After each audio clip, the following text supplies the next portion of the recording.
They called her Mirembe, meaning peace. But peace didn't last long in her story. She was born on a quiet evening when the sky looked tired and the air smelled of roasted yam and red dust. Her mother, Mama Nambi, said the earth danced that night.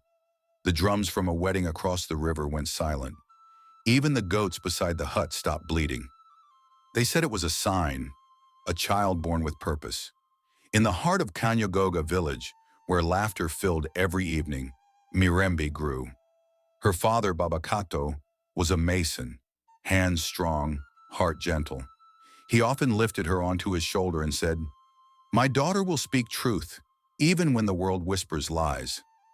Everyone laughed, because Mirembe hadn't spoken a single word. For a whole year she just watched faces, watched smiles that hid lies, watched how people spoke words they didn't mean. Until one Sunday morning, as her mother stirred millet porridge, Mirembe looked up and said softly, "Mama." The wooden spoon fell. Mama Nambi froze. Then she screamed, "She spoke! My daughter spoke!" The whole compound ran in. Old women in bright ankara leaned over her cradle. Boys pressed their faces through the window.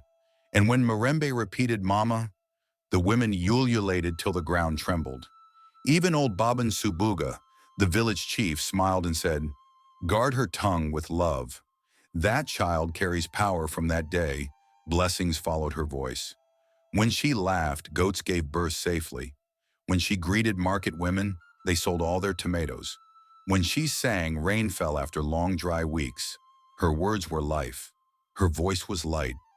But one night, that light dimmed. It was Harmattan. The moon hung sharp like a blade. As Mama Nambi folded her Ankara headscarf, Mirembe whispered, "Mama, Baba will not come home tomorrow." Her mother laughed nervously. "Don't say that, my child. Your father is strong," but Mirembe didn't smile. "He will not come home." The next morning, the village woke to screams. Baba Kato had drowned in the river while repairing the old bridge, the same river he loved to sit beside every evening. From that day, everything changed. The same people who once called her blessed now called her cursed. Her friends stopped playing with her. Even her mother began to fear her voice, so she stopped speaking. For years, she carried silence like a heavy cloth.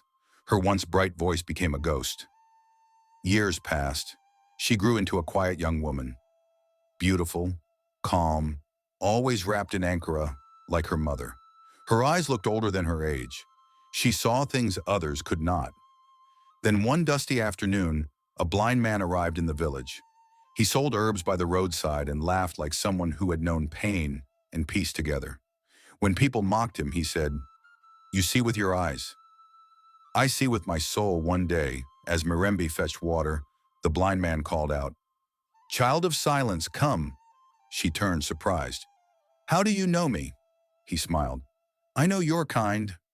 You carry words the world fears." Her voice trembled. "They say my mouth brings death." He reached for her hand. "No, child. You don't bring death.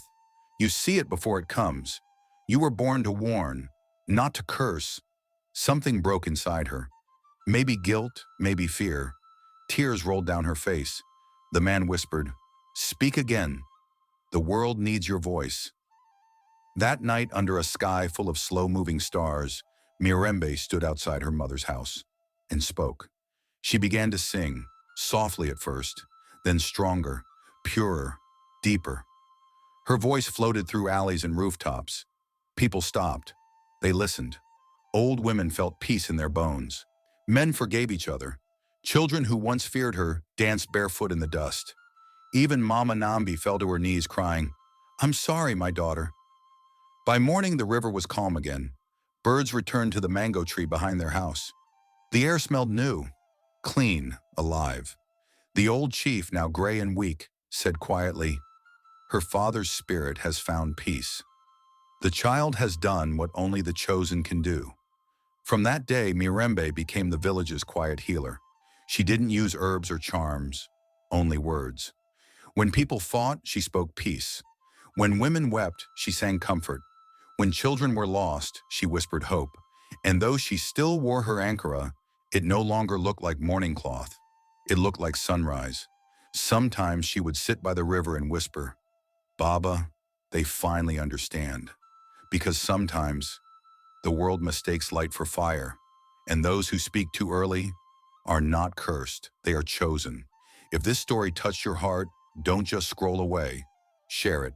Subscribe for more stories like this. Because somewhere out there, another Mirembe is still learning to speak again.